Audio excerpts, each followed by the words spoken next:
తెలంగాణలో పోలింగ్ ముగియటంతో ఊపిరి పీల్చుకున్న రాజకీయ పార్టీలు ఆంధ్రప్రదేశ్పై దృష్టి పెట్టాయి. టీడీపీ, బీజేపీ కూటమి, వైసీపీ, కాంగ్రెస్ పార్టీలు ఆంధ్రప్రదేశ్లో పాగా వేయడానికి వ్యూహాలు పన్నుతున్నాయి. ఎత్తుగడలు వేస్తున్నాయి, పక్కా స్కెచ్లు వేస్తున్నాయి. సీట్లను కైవసం చేసుకోవడానికి వీలుగా ప్లాన్స్ వేస్తున్నాయి.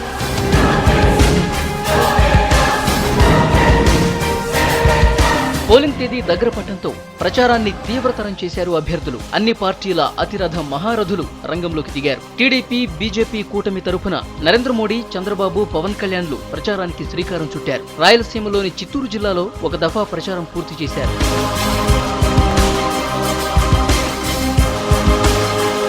ఆంధ్రప్రదేశ్లోని 25 లోక్సభ సెగ్మెంట్లు, 175 అసెంబ్లీ నియోజకవర్గాల్లో హోరాహోరీ పోరు నెలకొంది. టీడీపీ, బీజేపీ కూటమికి, వైసీపీకి మధ్య గట్టి పోటీ నెలకొంది. విభజనను వ్యతిరేకించిన పార్టీగా కొన్ని రోజుల క్రితం వరకు వైసీపీ ప్రజలకు దగ్గరైంది. అయితే రాను విభజన అంశం తెరమరుగైంది. విభజన ఇష్యూను ప్రజలు పట్టించుకోవటం మానేశారు. అభివృద్ధి రాజధాని మరోసారి రాజకీయ ఎజెండా అయింది. దీంతో అప్పటి వరకు సైలెంట్ గా ఉన్న టీడీపీ ఒక్కసారిగా తెరపైకి దూసుకొచ్చింది. టీడీపీతోనే ఆంధ్రప్రదేశ్ అభివృద్ధి సాధ్యమంటూ చంద్రబాబు నాయుడు ప్రచారంలో దూసుకుపోయారు.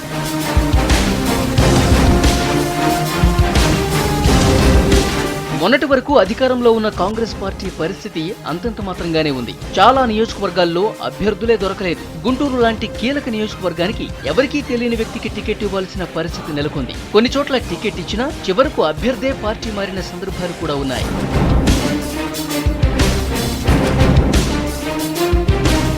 మాజీ ముఖ్యమంత్రి నల్లారి నాయకత్వంలోని జై సమైక్యాంధ్ర పార్టీ పరిస్థితి దయనీయంగా మారింది. విభజన అంశాన్ని మరిచిపోయి అభివృద్ధి గురించి ఆలోచిస్తున్న సమయంలో సమైక్యాంధ్రకు జేజేలు పలుకుతూ వస్తున్న నాయకులను చూసి ప్రజలు నవ్వుకుంటున్నారు. గత్యంతరం లేక గల్లీ స్థాయి నాయకులకు లోక్సభ టికెట్లు ఇచ్చింది జై సమైక్యాంధ్ర పార్టీ. మొత్తం మీద ఆంధ్రప్రదేశ్లో పాగా వేయడానికి టీడీపీ, వైసీపీలు హోరాహోరీగా తలపడుతున్నాయి.